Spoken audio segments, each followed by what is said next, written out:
లాస్య జడ వేసుకుని స్నానం చేసి తయారై నెమ్మదిగా కిందికి వెళ్ళింది. హాల్లో అసహనంగా ప్రచారం చేస్తున్న తిలక్ లాస్య నింపాదిగా రావడం చూసి మండిపడ్డాడు. వాడికి నీకు ఎప్పటి నుండి చనువు? తెలుసుకోవటం మీకంత అవసరమా? ఎస్, చాలా అవసరం. నిన్ను ఇక్కడికి తీసుకొచ్చింది నేను, సినిమాల్లో అవకాశం ఇచ్చింది నేను, నిన్ను స్టార్ని చేసింది నేను. ఇవాళ పెద్ద తారవై సత్కారాలు, సన్మానాలు, అవార్డులు పొందుతున్నావంటే నేను కారణం. నువ్వు తింటున్న తిండి, ఉంటున్న ఇల్లు, ఈ డబ్బు నా వలన వచ్చాయి. అంటే మీ ఉద్దేశం ఇంతకుముందు నేను అడుక్కు తిన్నానా? అడుక్కు తిన్నావో ఎలా తిన్నావో నాకు అనవసరం, కానీ ఈ భోగాలకు, సుఖాలకు, కీర్తికి నేనే కారణం. అలాంటి నన్ను నిర్లక్ష్యం చేసి ఆ విధవతో సిగ్గులేదు. మిస్టర్ తిలక్, మర్యాదగా మాట్లాడండి. ఏటండి, నేనేదో తిండి తిప్పలు లేకుండా రోడ్డు మీద పడి ఉంటే తీసుకొచ్చి ఉద్ధరించినట్టు మాట్లాడతారు? మీలాంటి వాళ్ళని 10 మంది పోషించగల ఆస్తిపాస్తులున్నదాన్ని. టాలెంట్ అని అదని ఇదని నన్ను తీసుకొచ్చి ఈ రొంపిలో దింపింది చాలక నా మీద పెత్తనం చేసే అధికారం మీకెక్కడుంది? అసలు నన్ను క్వశ్చన్ చేయడానికి మీరెవరు? ఎవరినా? తిలక్ హఠాత్తుగా లేచి ఆమెకి సమీపంగా వచ్చాడు. అతడి కళ్ళల్లో కనిపిస్తున్న ఎర్రజీర, మొహంలో కనిపిస్తున్న క్రూరత్వం చూస్తుంటే భయం వేసింది లాస్యకి. అప్రయత్నంగా వెనక్కి 2 అడుగులేసింది. తిలక్ ముందుకు నడిచి కొన్ని క్షణాలు ఆమె వైపు తీవ్రంగా చూసి హఠాత్తుగా ఆమెను దగ్గరికి లాక్కుని పెదవులు ముద్దు పెట్టుకున్నాడు. కొన్ని క్షణాల పాటు అతడి నుండి విడిపించుకోవటానికి పెనుగులాడి కొద్దిగా లేచిన ఆమె చెయ్యి చటుక్కున ఎత్తి అతడి జుట్టు పట్టుకుని వెనక్కి తోసింది. తిలక్ పడబోయి సోఫా అంచు పట్టుకుని నిలబడిపోయాడు. క్రూరంగా నవ్వుతూ అడిగాడు, తెలిసిందా నేనెవర్నో? నీ మొగుణ్ణి. రాక్షసుడా, ఇదా నీ నిజస్వరూపం? పెద్ద మనిషివని, మా నాన్నగారి స్నేహితుడివని నిన్ను నమ్మి నీ వెంట వచ్చినందుకు నన్ను కొనుక్కున్నవాడిలా నా మీద అధికారం, హక్కులు ప్రదర్శిస్తావా? జాగ్రత్త, ముందుకు అడుగు వేశావంటే నీ పీక పిసికి చంపుతాను. నీ అగ్రిమెంట్కి నీకు రామ్ రామ్. ఎగతాళిగా నవ్వాడు. పిచ్చిదానా, ఈ తిలక్ బిగించిన ఉచ్చులోంచి బయటపడగలననేనా నీ ఆశ? నువ్వు వెళ్లకుండా నీ చుట్టూ ఎంత బలమైన ఉచ్చు బిగించానో నీకు తెలీదు. నా సినిమాలే కాక మరో 2 సినిమాలకు అగ్రిమెంట్లు రాయించాను. ఆ సినిమాల మధ్యలో ఏ కారణం చేతనైనా మానేస్తే ఒక్కో సినిమాకి 2 కోట్ల చొప్పున నష్టపరిహారం చెల్లించాలి. 2 కోట్లు? నీ మొహాన్ని వేసి కొడతాను. అంతేనా? ఇదిగో ఇది చూడు. చేతిలో ఉన్న న్యూస్ పేపర్ విసిరికొట్టాడు. లాస్య ఆ పేపర్ విప్పింది. ఆ వేళటి పేపర్ ముందు పేజీలో పెద్ద పెద్ద అక్షరాలతో ప్రఖ్యాత సినీతార లాస్య వివాహం అనే వెడ్డింగ్ చూసి అయోమయంగా తిలక్ వైపు చూసింది. ఏమిటిది? చదువు, హేళనగా అన్నాడు. కంగారుగా ఆమె చూపులు అక్షరాల వైపు పరిగెత్తాయి. అతి స్వల్పకాలంలో తెలుగులో నంబర్ 1 హీరోయిన్గా అఖిలాంధ్ర ప్రజానీకం అభిమాన నీరాజనాలు అందుకున్న హీరోయిన్ లాస్య తన ఉన్నతికి కారణమైన డైరెక్టర్ తిలక్ని త్వరలో వివాహం చేసుకోబోతున్నారు. నో, విసిరిగొట్టింది పేపర్. నువ్వు నో అంటే ఆగిపోదు. రాత్రికి రాత్రి ఈ వార్త తెలియజేసి తెల్లవారేసరికి పేపర్లో వచ్చేలా చేసే ఈ తిలక్ శక్తి సామర్థ్యాలేమిటో తెలిసిందిగా. ఇహ నువ్వెక్కడికి పోతావు? ఏం చేయగలవు? ఇలాంటి వార్తలు ఇంకా 100 వేయించినా ఐ డోంట్ కేర్. వెళ్ళు, ఈ క్షణం నుండి నీకు నాకు రామ్ రామ్. ముందు బయటికెళ్ళు. వెళ్ళను, చస్తే వెళ్ళను. ఈ ఇల్లు, ఈ ఎస్టాబ్లిష్మెంట్ ఊరికే ఏర్పాటు చేశానా? ఈ ఇంట్లో నీతో కాపురం చేయడానికి. చేసి తీరుతాను. నీ అంతం ఇంకొకళ్ళకి దక్కనిస్తానా? నువ్వేంటి దక్కనిచ్చేది? నేనేం బొమ్మను కాదు నువ్వు ఆడించినట్లు ఆడటానికి. ఇంతకాలం నువ్వు నా శ్రేయోభిలాషువని, మా డాడీ స్నేహితుడివని నమ్మాను. నువ్వు చెప్పిందల్లా చేశాను. నీ నిజస్వరూపం తెలిసాక కూడా నీ వాడించినట్టు ఆడటానికి నేనేం అమాయకురాల్ని కాదు. చదువుకున్న దాన్ని. రేపే నేను విహార్ పెళ్లి చేసుకుంటాం. చేసుకుని తీరతాం. ఎలా ఆపుతావో చూస్తాను. ఎలా చేసుకుంటావో నేను చూస్తాను. నీ ప్రాణం తీసైనా చేసుకు తీరతాను. ఏడిశావు, వెళ్ళవతలికి. ఇప్పుడే మా డాడీకి ఫోన్ చేసి నీ నిజస్వరూపం తెలియజేస్తాను. ఈ రాత్రికే ఇక్కడి నుంచి వెళ్ళిపోతాను. లాస్య విసురుగా వెళ్ళిపోయింది. తిలక్ విసవిస నారాయణ దగ్గరికి వెళ్ళాడు. కమలమ్మని, బల్వీర్ని రమ్మని కబురు చేశాడు. వాళ్ళంతా వణికిపోతూ వచ్చారు. మీరంతా కలిసి లాస్య ఇంట్లోంచి కదలకుండా చూడాలి. ఆమె ఈ గడప దాటిందంటే మిమ్మల్ని ఎవరిని బతకనివ్వదు. మళ్ళీ రాత్రికి వస్తాను. నే వచ్చిందాకా దానికి కాపలా ఉండండి. అందరూ బిక్కచచ్చిపోయి తలలూపారు. తిలక్ వెళ్ళిపోయాడు. లాస్యకు చెప్పలేనంత దుఃఖం వచ్చింది. డాడీ, నేను మోసపోయాను డాడీ. డాడీ, నన్ను రక్షించు డాడీ. డాడీ మంచం మీద వాలిపోయి దిండులో తలదూర్చి కుమిలి కుమిలి ఏడవసాగింది. ఎంత దారుణం! చూడటానికి పెద్ద మనిషిలా హుందాగా అందంగా ఉన్న తిలక్లో ఇంత రాక్షసత్వం ఉందా? కళ్ళబొల్లి కబుర్లు చెప్పి తనని గుచ్చిలో బిగించాడు.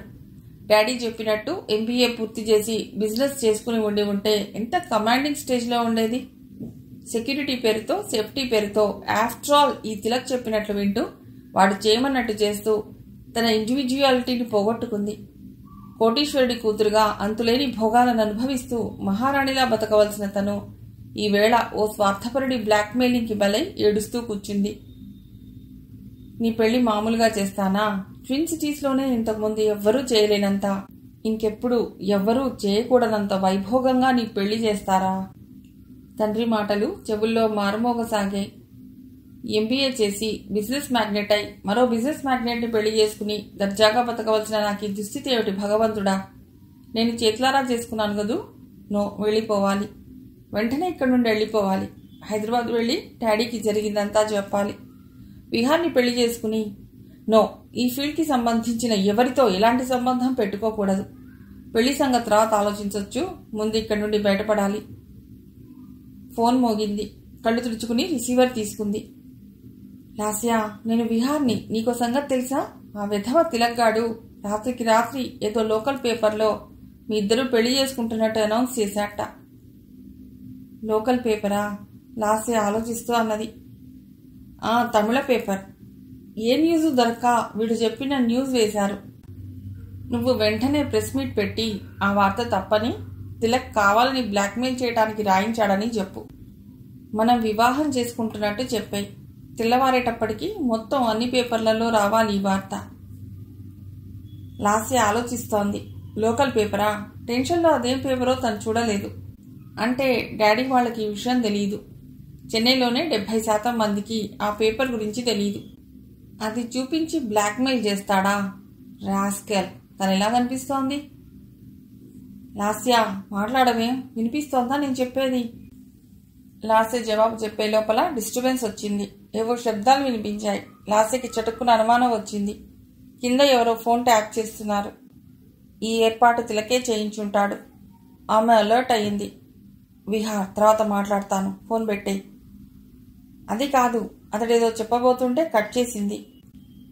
ఫోన్ రెడీ చేసి నెమ్మదిగా మంచం మించి లేచి బాల్కనీలోకి వచ్చింది. కింద హాల్లో నారాయణ కుర్చీలో కూర్చుని న్యూస్ పేపర్ చదువుకుంటున్నాడు. బల్వీర్ గుమ్మం దగ్గర స్టూల్ వేసుకుని కూర్చున్నాడు. కమలమ్మ మెట్ల మీద జారగిలబడి కూర్చుంది. వీళ్ళంతా పనులొదిలేసి ఇక్కడ ఎందుకు కూర్చున్నట్టు? లాస్య భృగుడి ముడిపడింది. తనకి కాపలాగా పెట్టాడా, లేక తనను పారిపోనివ్వకుండా పహారా పెట్టాడా? తిలక్ వీళ్ళందరినీ ఇక్కడ ఎందుకు కూర్చోబెట్టినట్టు? కమలమ్మ గారు గట్టిగా పిలిచింది. కమలమ్మ ఉలిక్కిపడి లేచి కూర్చుంది.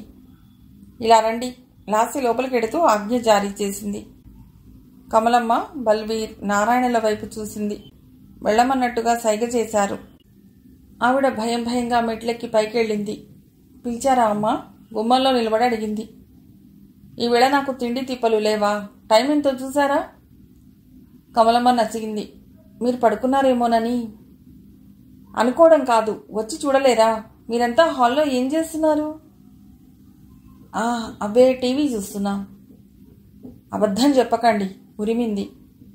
ఆవిడ కంగారు చూసి, తిలక్ బాబు గారు నాకు పహారా కాయమన్నారా?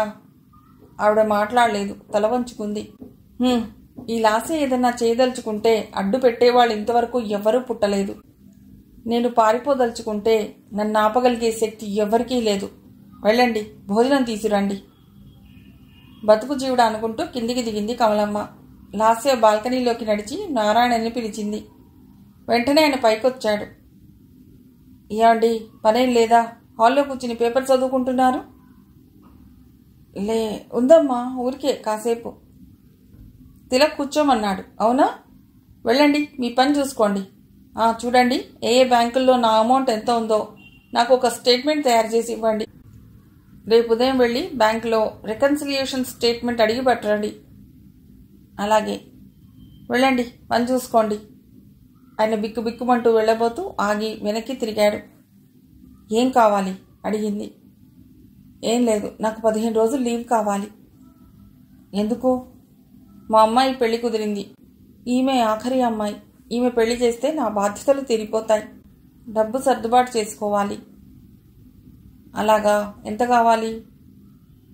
50,000. మిగతా డబ్బు నా దగ్గర ఉంది. కట్నం ఇస్తున్నారా? లేకపోతే ఎవరు చేసుకుంటారమ్మా? అదేంటండి, మీలాంటి వాళ్లే వరకట్నాలు ఇలా ఎంకరేజ్ చేస్తే ఎలా? ఇవ్వమని చెప్పండి. పెళ్లి చేసుకోం పొమ్మంటారు. బలహీనుడి కోపం ఎందుకు పనికిరాదమ్మా. లాస్యకి అతడిని చూస్తుంటే జాలేసింది. పెద్దవాడు, మంచివాడు. తిలక్ ఆయన్ని చేతుల్లో పెట్టుకుని తనకు అనుకూలంగా ఆడిస్తున్నాడు. నేను ఇస్తానులేండి. నారాయణ కళ్ళల్లో సంభ్రమం, ఆశ్చర్యం ముప్పిరిగొన్నాయి. మీరా? అవును, ఆశ్చర్యపోతారేం? మీ అమ్మాయి పెళ్లికి 50,000 ఇవ్వటానికేం? ఇచ్చే శక్తి నాకుంది కదా. శక్తి కాదమ్మా, పెద్ద మనసుండాలి. కొన్ని కోట్ల ఆస్తిపాస్తులున్నా ముష్టివాడికి గుప్పెడు మెతుకులు వేసే ధర్మగుణం ఉండదు ఎందరికో. అలాంటిది మీరు. అందరి సంగతి మనకు అనవసరం. నేను ఇస్తాను. సరే గాని ఏంటి మీరంతా హాల్లో కూర్చున్నారు? తిలక్ గారు మీరు బయటికి వెళ్లకుండా చూడమన్నారమ్మా. ఐసి తల పంకించింది. సరే, మీరు వెళ్ళండి. ఆయన కృతజ్ఞతతో తల వంచి నమస్కరించి వెళ్ళిపోయాడు.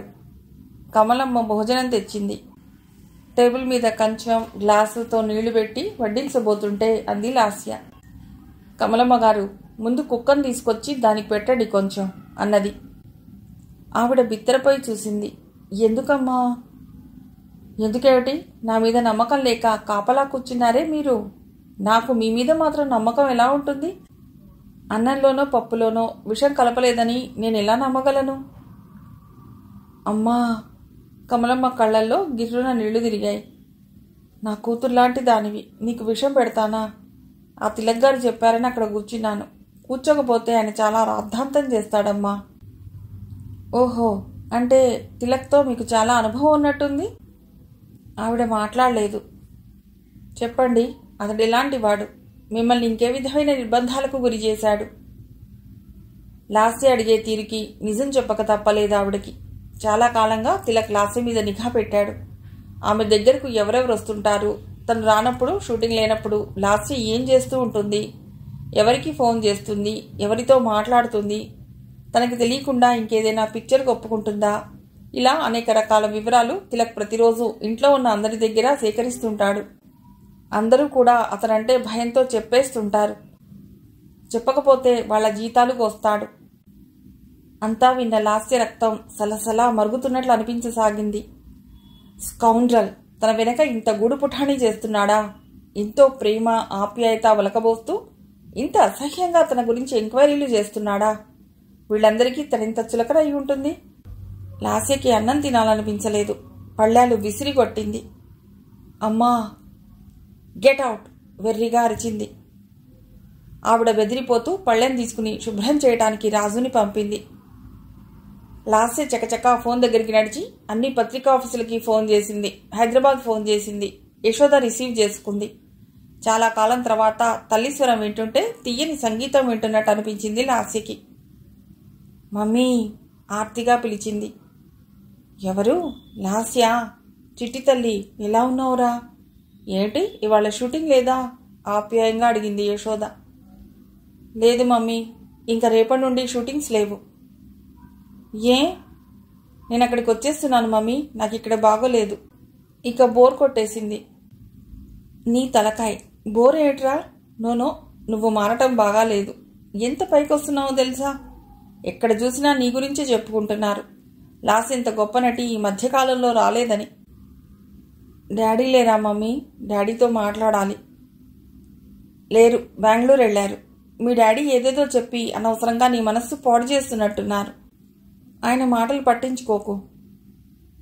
అది కాదు మమ్మీ, ఇక్కడ నేను మాట్లాడతానుండు. ఎవరిదో పురుషస్వరం వినిపించి ఆపేసింది లాస్య. యశోద అన్నది, ఉండు, విశ్వమోహన్ అంకుల్ మాట్లాడతారట. Hello Lasya, how are you? Vishwamohan స్వరం వినిపించింది. లాస్య నొసలు ముడిపడింది. ఇతను ఈ సమయంలో ఆఫీస్లో ఉండకుండా ఇక్కడెందుకున్నాడు? పైగా మమ్మీ బెడ్రూమ్లో. లాస్య, ఇక్కడ మీ ఫ్రెండ్స్ అంతా నీ గురించి గొప్పగా చెప్పుకుంటున్నారు.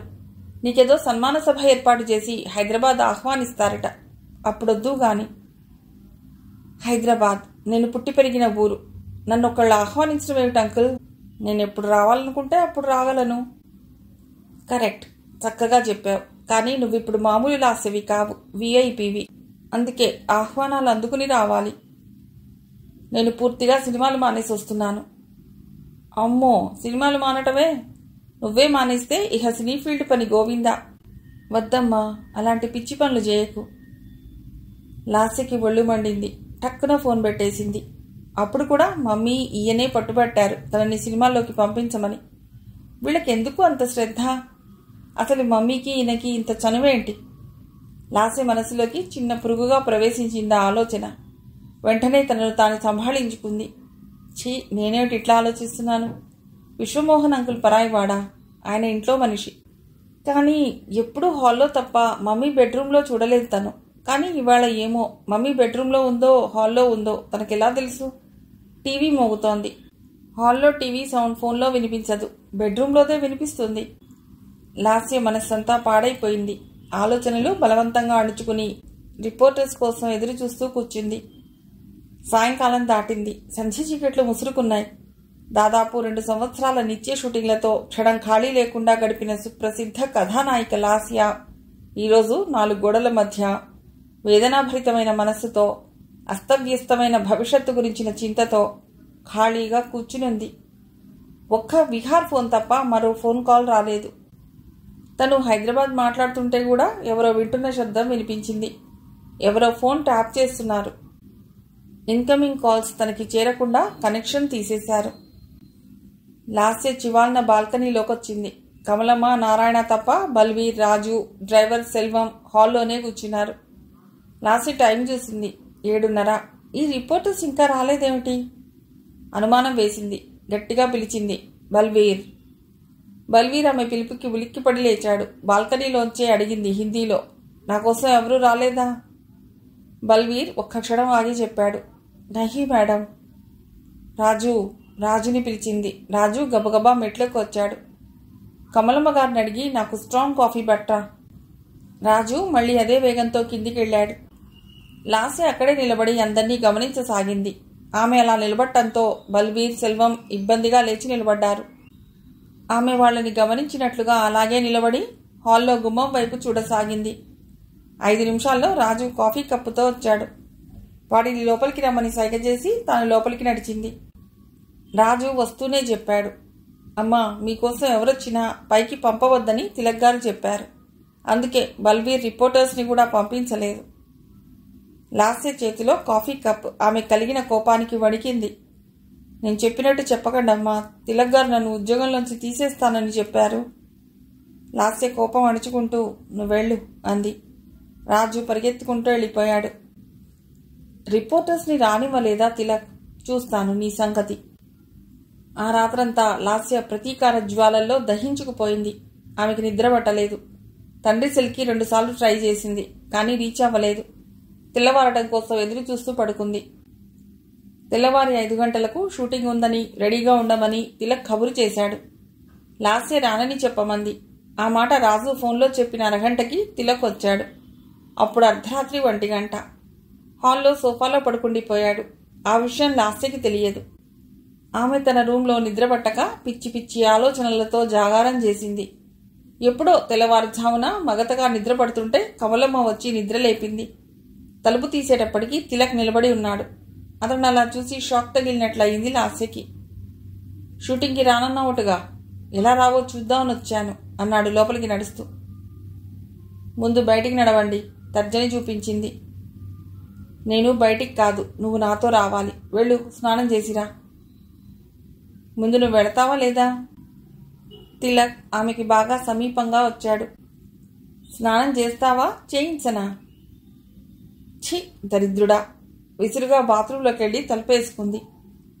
స్నానం చేసి బయటకు వచ్చిన ఆమెని త్వరపెట్టి వెంట ఉండి కారులో కూర్చోబెట్టాడు. ఛీ, నా బతికేంటి ఇలా బానిస బతుకయింది? భగవంతుడా, నన్ను ఈ రాక్షసుడి బారి నుండి కాపాడవా? దేవుడికి మొరబెట్టుకుంది. Outdoor shooting. మద్రాస్కి 40 కిలోమీటర్ల దూరంలో ఉన్న అడవి ప్రాంతంలో షూటింగ్. చాలా అందమైన లొకేషన్. కారు ఆగ్గానే సెట్లో ఉన్న వాళ్ళందరూ ఎంతో గౌరవంతో నమస్కారం చేశారు. రోజుకన్నా భిన్నంగా ప్రవర్తిస్తున్న వాళ్ళ ప్రవర్తనకి చాలాసేపటికి గానీ కారణం అర్థం కాలేదు లాస్యకి. అక్కడున్న వాళ్ళందరికీ నిన్నటి పేపర్ న్యూస్ తెలిసింది. తిలక్కి కాబోయే భార్యగా ఆమెని కొంచెం ప్రత్యేకంగా చూడటం మొదలెట్టారు. ఆ సంగతి అర్థమయ్యాక అవమానంతో మొహం కందిపోయింది. తిలక్ ఏం జరగనట్టు మామూలుగా మాట్లాడుతున్నాడు. కథా సన్నివేశం వివరించాడు. విహార్ స్థానంలో సిద్ధార్థ్ వచ్చాడు. సరదాగా అమాయకంగా ఉన్నాడు. మొదటిసారి హీరోగా వేస్తున్నందుకు చాలా ఉత్సాహంగా కనిపించాడు. అది కూడా లాస్య లాంటి నంబర్ 1 హీరోయిన్ పక్కన. లాస్య తన భావాలేం తెలియకుండా జాగ్రత్తగా మేనేజ్ చేసింది. లాస్య ఇంట్లోంచి పారిపోయి రోడ్డు మీదకి రాగానే దుండగులు వెంటబడతారు. ఆమె పరిగెత్తుకుంటూ పారిపోయి అడవిలోకి వస్తుంది. అక్కడ నక్సలైట్లు ఆమెను రక్షిస్తారు. వారిలో హీరో ఉంటాడు. వందన మేకప్ చేస్తోంది లాస్యకి. లాస్య ఆలోచిస్తూ ఈ షాట్ చెడగొట్టాలి. ఎన్నిసార్లు చెడగొడితే అంత నష్టం. చెడగొట్టాలి. అది చేయడానికి తనకి ఒక్క టేక్ చాలు, కానీ చెడగొట్టాలి. తిలక్ మీద కసితో రగులుతోంది ఆమె హృదయం. ఎలా ఎలా పగ తీర్చుకోవాలి ఆలోచిస్తోంది. ఆమె ఆలోచనల్లో ఉందని తెలుసుకున్న వందన అడిగింది, మేడం, ఏమిటి వేళ మీరు అదోలా ఉన్నారు? నిట్టూర్చింది లాస్య. ఏం లేదు. మీకు ఏదైనా ప్రాబ్లం ఉంటే నాకు చెప్పండి. కాస్ట్యూమ్స్ సరిచూస్తూ అంది. లాస్య వేసుకోవాల్సిన పరిగిణి తనకి పెట్టుకుని చూపింది. సరిగ్గా ఉంది. ఇద్దరూ ఒకే ఎత్తు. కాకపోతే లాస్య స్లిమ్గా ఉంటుంది, యోగాసనాలు చేయడం చేత. వందన ఎక్కువ లావుగా లేకపోయినా లాస్యలా నాజుగ్గా కనిపించదు. పరికిడి పక్కన పెట్టి హెయిర్ స్టైల్ చేయటానికి లాస్య వెనగ్గా నడిచింది. మీరెప్పుడు ఇలా దిగులుగా లేరు. ఎందుకిలా ఉన్నారో నాకు తెలుసు. నేను ఇవాళ మీతో నా సమస్య చెప్పుకోవాలని వచ్చాను. కానీ మీ సమస్య ముందు నా సమస్య చెప్పాలంటే బాధగా ఉంది. మీకు తెలియదా తిలక్ గారు పేపర్లో అలా అనౌన్స్ చేసినట్టు? నీకు తెలుసా? ఆయన నాకు చెప్పకపోయినా ఇక్కడ చాలామంది ఎప్పటినుంచో అంటున్నారు మీ ఇద్దరూ పెళ్లి చేసుకోబోతున్నారని. నాన్ సెన్స్, విసురుగా అంది. అలా ఆవేశపడకండి. మీకు ఇష్టం లేకపోతే ఆయన బలవంతంగా చేసుకోరు. మేమంతా లేము. అలా చేసుకొనిస్తామా? మీ సంగతి మాకందరికీ తెలుసు. మీరు కోటీశ్వరుడి కూతురు. మిమ్మల్ని ఏదో మభ్యపెట్టి తీసుకొచ్చారు తిలక్ గారు. మీరు ఎక్కువ కాలం ఈ ఫీల్డ్లో ఉండరు. ఈ విషయాలన్నీ మాకు తెలుసు. మధ్యలో తిలక్ గారి ప్రవర్తన, మాటలు అనుమానం కలిగినా మీరు ఒప్పుకోరని ఊహించాను. మీరేం బాధపడకండి. వందన మాటలు వింటుంటే చాలా హాయిగా అనిపించింది లాస్యకి. మీరంతా నన్ను అర్థం చేసుకున్నందుకు ఆనందంగా ఉంది వందన. తిలక్ పేపర్కి చెప్పింది నిజం కాదు అంది బేలగా. చెప్పాగా నాకు తెలుసని. మీరేం ఆలోచించకండి. ఈ పరిస్థితి నుండి బయటపడే ఉపాయం ఆలోచిద్దాం. కానీ నా సమస్య అందుకు సహకరిస్తుందా లేదా అని ఆలోచిస్తున్నాను. ఏమిటి నీ సమస్య? అడిగింది లాస్య. ఏం లేదు. నేనుంటున్న ఇల్లు ఖాళీ చేయమన్నారు ఓనర్. ఇప్పటికిప్పుడు ఈ మహానగరంలో ఇల్లెక్కడ దొరుకుతుంది? అందుకే మా ఊరు వెళ్ళిపోవాలనుకుంటున్నాను. మీ ఊరా? వెళ్ళి ఏం చేస్తావు? అక్కడే ఏదో చిన్న బ్యూటీ పార్లర్ పెట్టుకుంటాను. అమ్మ వాళ్ళకి దగ్గరగా ఉండవచ్చు కదా. వచ్చిందేదో అందరం కలిసి పంచుకు తింటాం. పెద్ద పెద్ద పట్టణాల్లోనే అంతంత మాత్రం. చిన్న ఊళ్ళో బ్యూటీ పార్లర్ నడుస్తుందా వందనా? అలాంటి పిచ్చి ఆలోచన పెట్టుకోకు. మరి ఏం చేయను మేడం? ఇన్నేళ్ల నుండి ఫీల్డ్లో ఉన్నాను. ఎంత డబ్బు ఇంటి ఖర్చులకే సరిపోతుంది. చిన్న ఇల్లు కొనుక్కునే అదృష్టం పట్టలేదు. జీవితం మీద అసలు ఆసక్తే లేకుండా పోయింది. పాపం వందన ఎంత కష్టపడుతుందో కుటుంబం కోసం. తండ్రి భ్రష్టుడై దేశాలు పట్టిపోతే ఈ పిల్ల ఇలా కష్టపడి తల్లిని, చెల్లిని, తమ్ముణ్ణి పోషిస్తోంది. చెల్లిని, తమ్ముణ్ణి చదివిస్తోంది. లాస్యకి హఠాత్తుగా ఓ ఆలోచన వచ్చింది. వందనని తన దగ్గర ఉంచుకుంటే పరిస్థితులు కొంచెం సర్దుకునేదాకా ఇద్దరూ కలిసి ఉండవచ్చు. ఆ తర్వాత తనతో పాటు ఈమెను కూడా హైదరాబాద్ తీసుకెళ్లి తన దగ్గరే ఏదో ఒక ఉద్యోగం ఇవ్వచ్చు. ప్రస్తుతం ఇంట్లో వాళ్ళందరినీ తన గుప్పెట్లో పెట్టుకుని తనకి ప్రతికూల వాతావరణం కల్పించాడు తిలక్. వాడి బారి నుండి తనని తాను కాపాడుకోవాలంటే మరొకరి సాయం తప్పనిసరి. కమలమ్మ నిస్సహాయురాలు. రాజు చిన్నవాడు. తన మీద వాళ్ళకి ఎంత అభిమానం ఉన్నా తిలక్ని కాదని ఏం చేయలేరు.